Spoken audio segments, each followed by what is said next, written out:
le harcèlement scolaire fait bien plus de victimes qu'on le pense.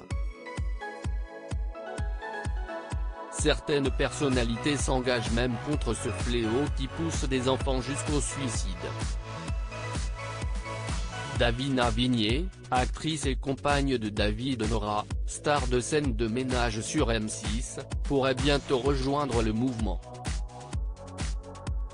Ce mardi 8 mars, la maman a pris la parole sur les réseaux sociaux pour indiquer que son fils Théo, scolarisé au collège, était victime de harcèlement par des camarades d'école.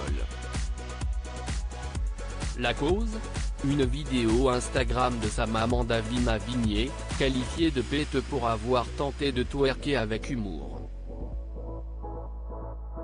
Il n'a pas fallu plus pour avoir une réaction des plus musclées de la part de la comédienne, les petits caïds de la classe de mon fils et les autres. Je vous attends à la sortie du collège si vous avez des trucs à me dire. J'espère que vos parents verront cette story. L'histoire aurait pu s'arrêter là si les messages n'avaient pas continué. Sa mission ? Trouver tous, les parents des enfants bourreaux pour protéger son fils. Davina Vigné a également déclaré qu'elle n'hésiterait pas à porter plainte si de tels messages venaient à atterrir une nouvelle fois dans le téléphone de son fils. Quelques heures plus tard, elle prenait la parole pour revenir sur cet événement regrettable mais plus que jamais d'actualité. Je suis une maman louve, on est beaucoup à être comme ça. Si on touche à mon enfant, si est-il évident de répliquer.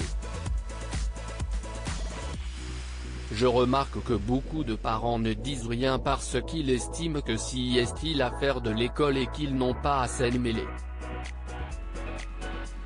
Davina Vigné n'est pas de ceux-là. La compagne de David Nora, et mère de leur petite fille désormais âgée de 14 mois, avoue s'être déjà fait taper sur les doigts pour avoir réglé ce genre de problème elle-même mais affirme ne pas avoir eu le choix. Les gamins vivent ça tous les jours et à un moment donné, ils en ont marre et ils n'ont pas envie de passer pour des balances.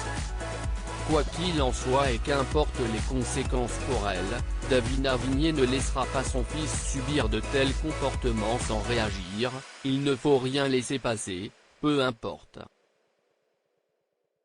Si tu sens que ton enfant est en danger, qu'il souffre et que quelque chose ne va pas, tu ne laisses pas passer, tu n'attends pas que la direction de l'école prenne le relais.